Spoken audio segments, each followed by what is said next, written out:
Hello, hi, and welcome to Melanin Musings Week 2.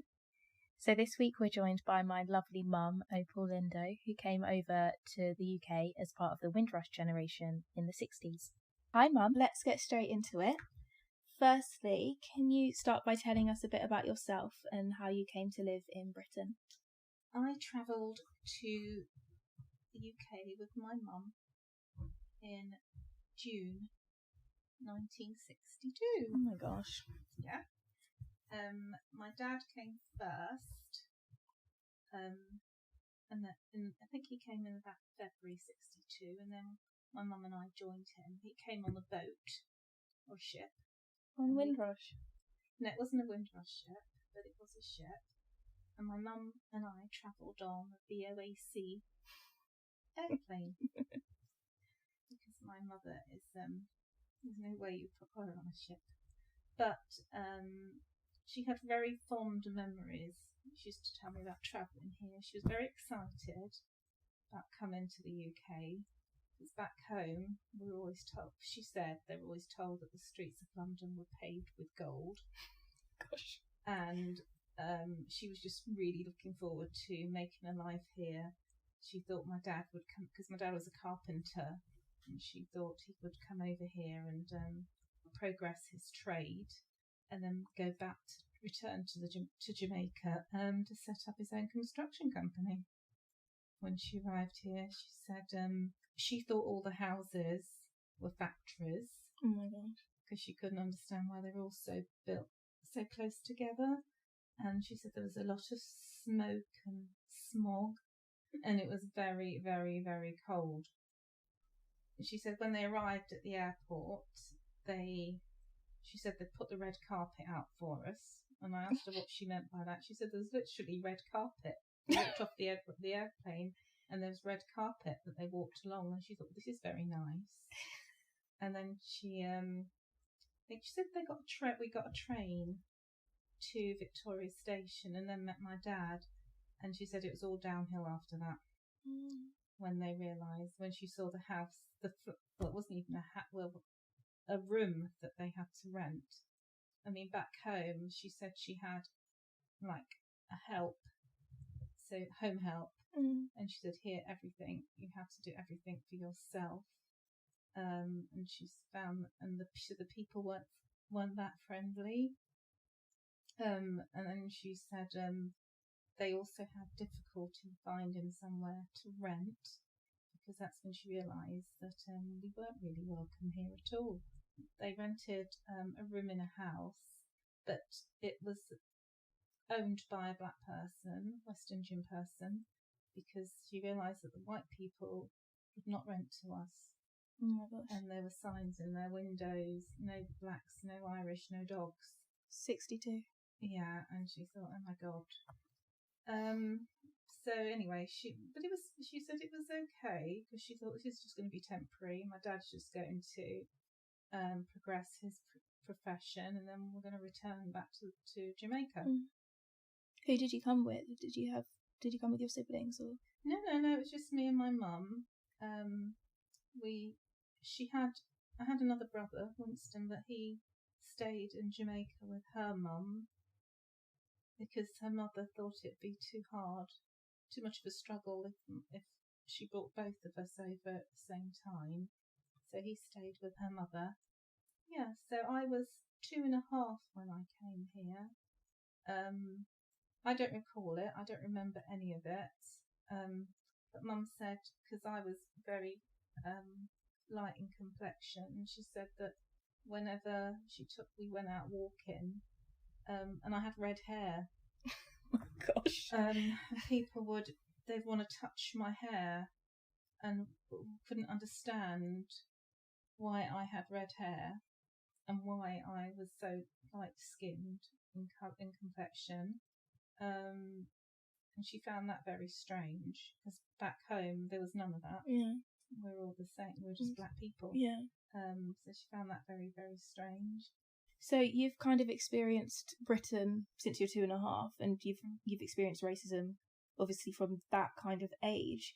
So what was it like growing up through that as like a young black child in South London? Well, I never actually looked on it as racism. The primary school that I went to, I think there was only a few black children there, but I cannot recall having any issues. I had, my best friend was white. Our next door neighbours were Scottish. That I actually went on holiday with them. They took, because we could never afford holidays. So they went, I remember going with them to Norfolk Broads. I don't recall much of it. I must have been about, I don't know, 6 or 7. But I do remember there was a fancy dress party whilst we were on holiday, and they dressed me up as a gollywog. What? Yeah.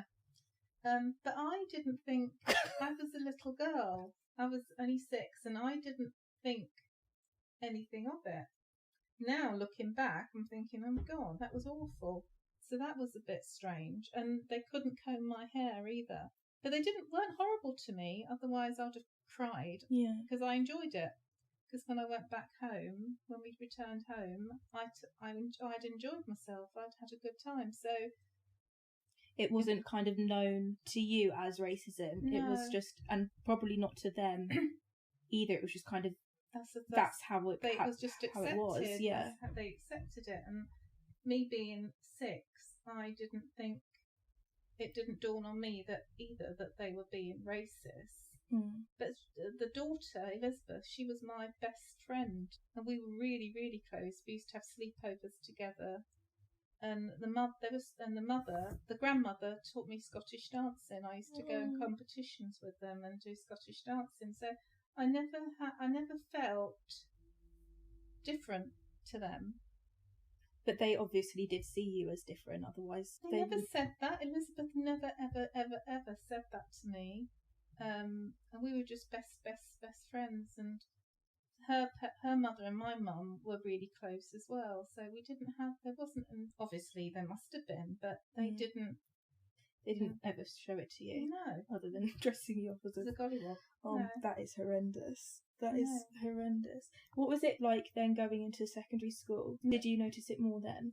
I noticed it more then because at primary school, again, I was raised in Thornton Heath. Primary school I went to, again, we had my class was very diverse. And again, my best friend in primary school was, she was Indian, but from South Africa. Okay. And I mixed with everybody. It wasn't until I went to secondary school, there's a lot more black children, and I realised I'm different. I'm different. That's when I began to question everything. But I hadn't, even in school, primary school, I never had, I didn't feel different. And in fact, the head teacher at the school was really, she was really lovely, and I felt that she genuinely liked me. Yeah.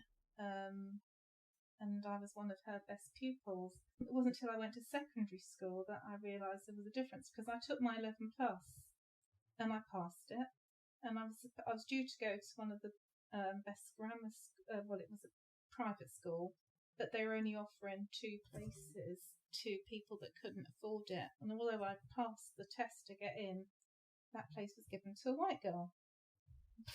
It wasn't given to me. But again, I didn't question it, because I didn't realise. I just thought, it's just unfortunate. It wasn't until I got to my secondary school and I realised, I didn't even know it wasn't until well into the first term, or end of the first term, and I was getting like top marks in all the exams, and my mother started questioning it. She said, well, is the work just too easy for you? Why are you getting top marks all the time?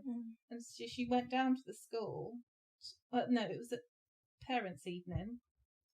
And when she came home, she said, oh, did you realise that you were in the bottom set in your school, the bottom stream? And I said, I didn't even know we were streamed. So they hadn't told you? No, they hadn't told us we were streamed. And she said, yes, you were in the bottom stream. And she said, but I've corrected it. They're going to correct it. And I said, well, then we had a discussion about it. I said, well, why am I in the bottom stream? And I said, that's probably why I'm getting full marks and everything because it's not challenging. And she said, actually, Mum was really cross. She said, I'm going back to your junior school to find out what report they'd sent to the secondary school for you, because when she challenged the teacher, the head teacher, she told my mum that they didn't realise I was so bright because when I joined the school, my face didn't fit. Oh my gosh. And Mum said, what do you mean her face didn't fit? And she said she couldn't actually elaborate on that. She just said her face did not fit. So this is like the 70s now. This is 71. Wow. Yeah. So Mum said she said, well, she's going to go back to speak to the junior school to find out what report they'd sent, and she wanted me moved out of that stream because obviously the work was not challenging. Yeah.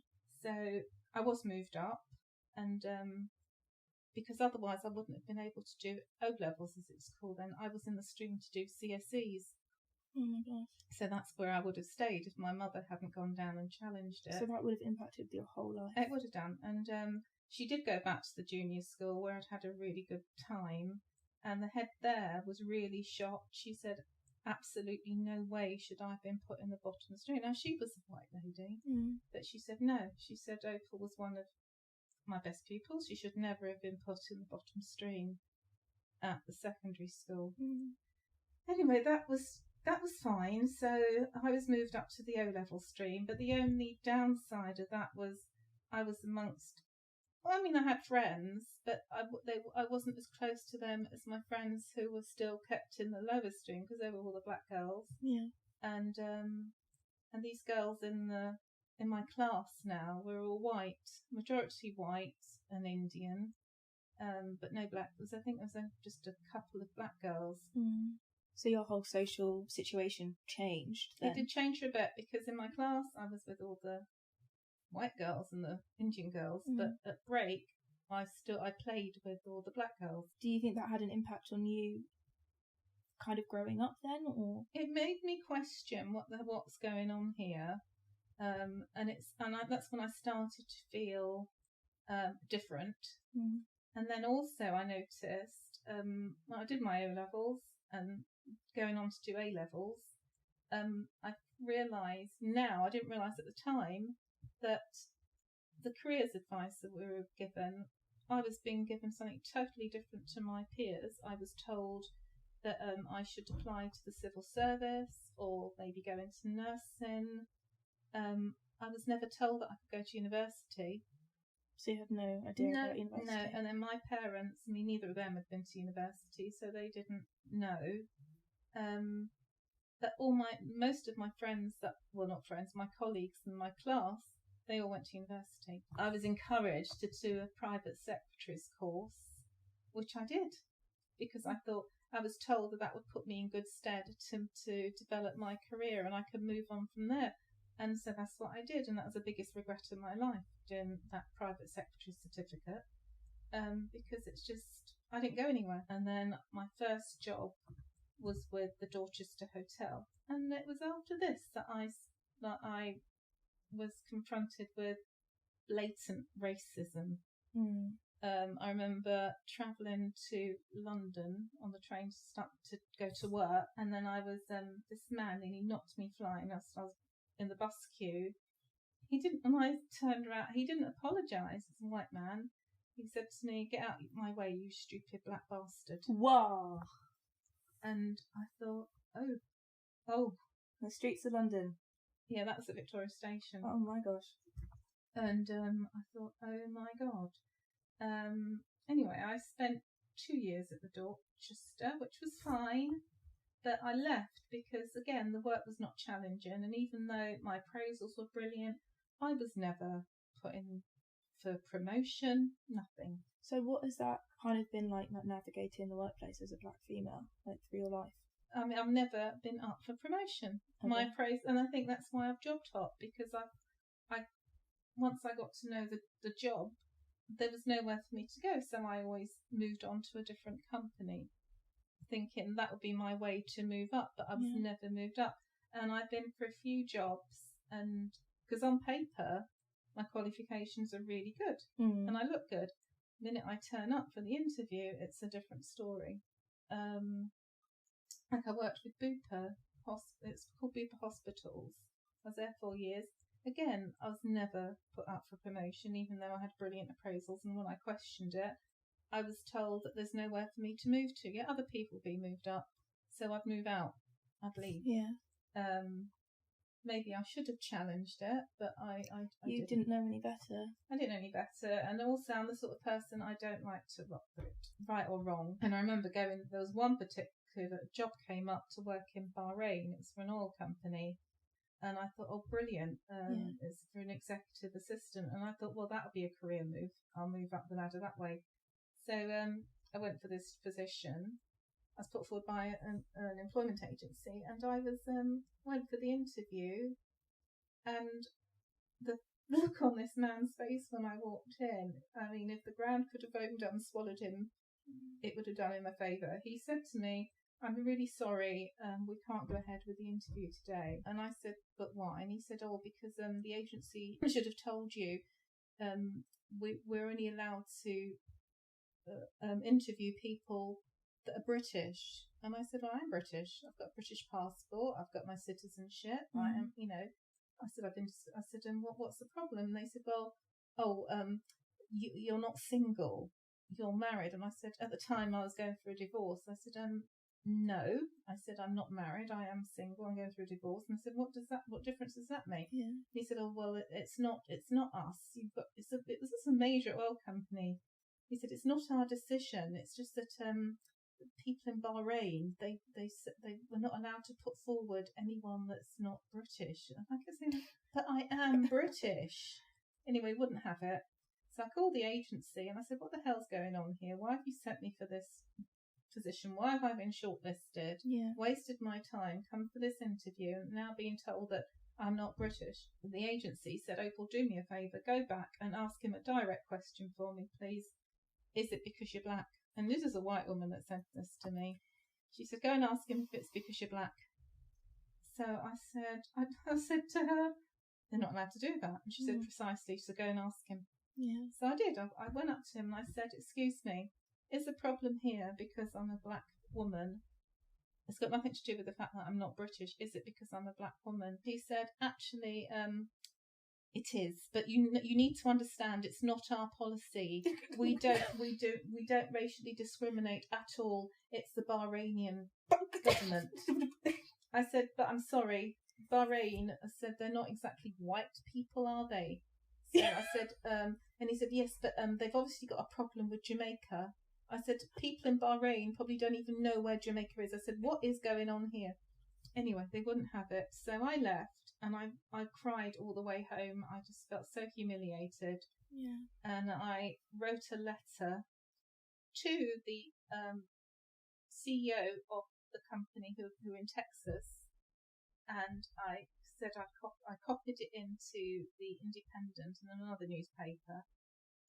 And I accused them of being racist. Yeah. Within 2 days, I got a response. And they arranged a meeting for me with them at the Grosvenor House Hotel in London.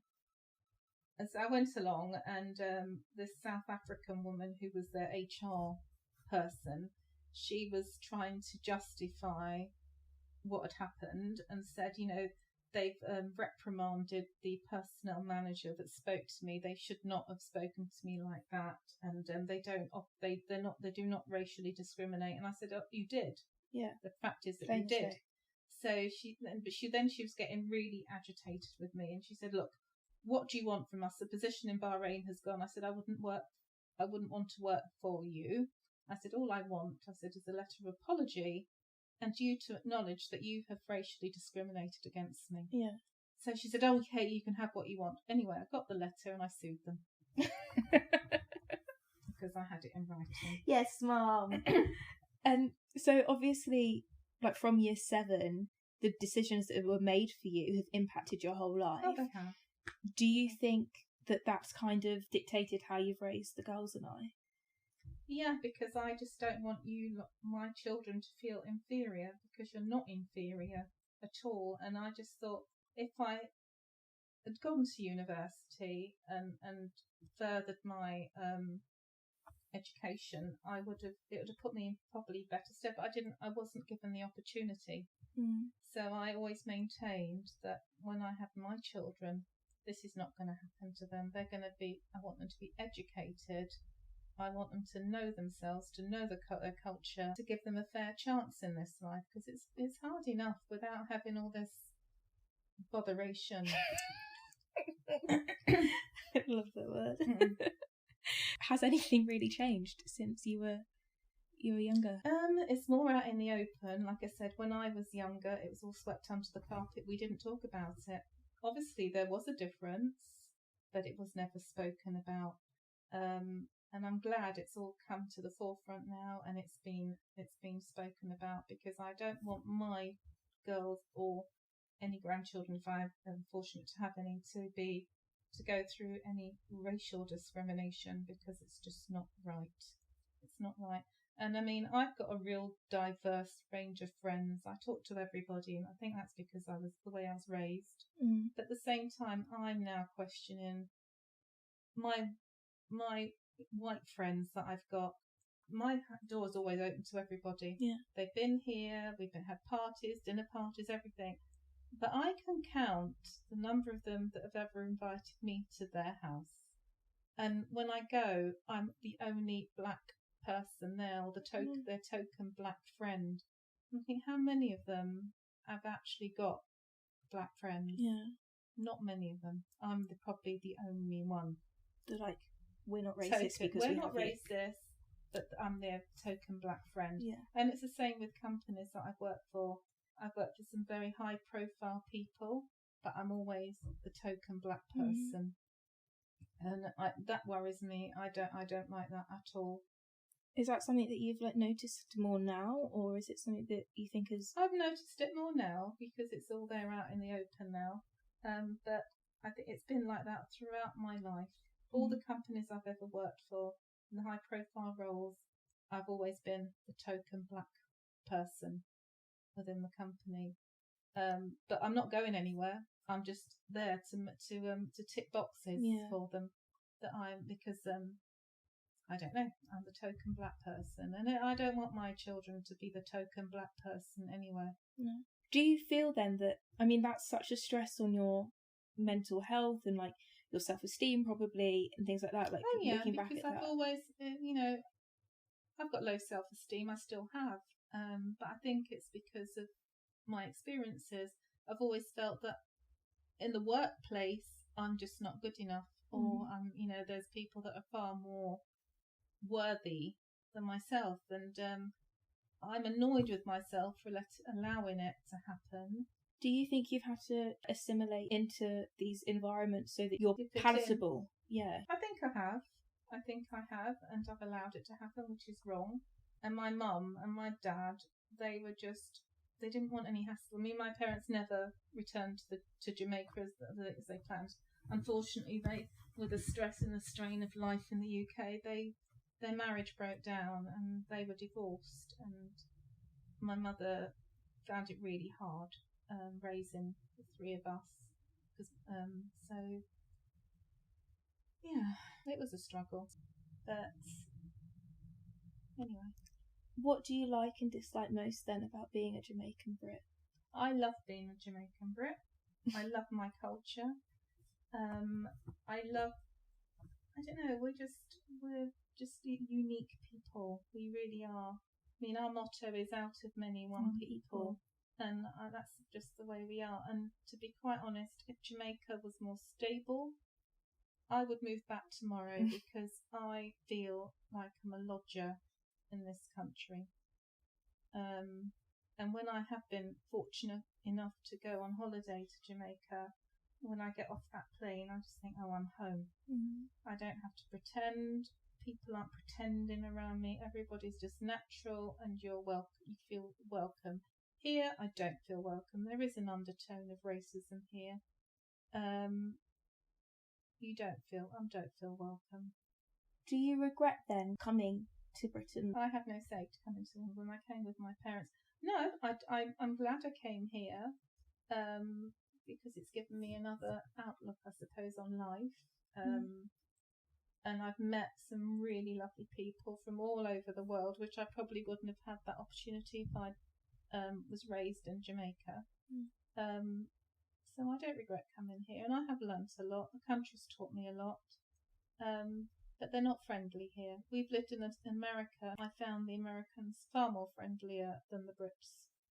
I think in America it's kind of what you see is what you get, whereas there's a lot of, as you say, undertones of racism here. I mean, if they're racist in America, you're gonna know they're racist.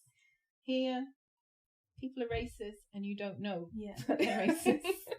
That could be your best friend. And then you don't know dress you up as a gollywog. Yeah, which I just find really strange. It's scary. It's just scary. Whereas in America, I've got some really good friends, made some really good friends, some, again, all over the world. But they were very, very lovely. And genuinely so. But here, I'm now beginning to question my friends.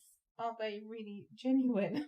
Because I don't see them, I don't hear from them, and there's always that, and when I do meet them, there's always that sort of awkward disconnect.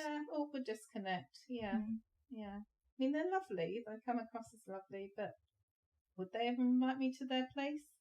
No.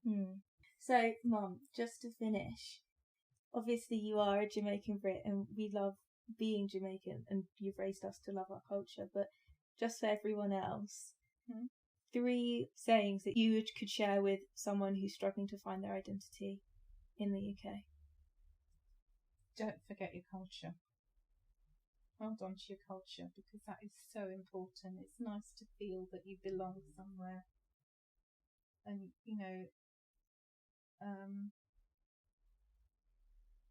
believe in yourself. And never say never. Never say never. Well, thanks, Mum. It's been lovely talking to you.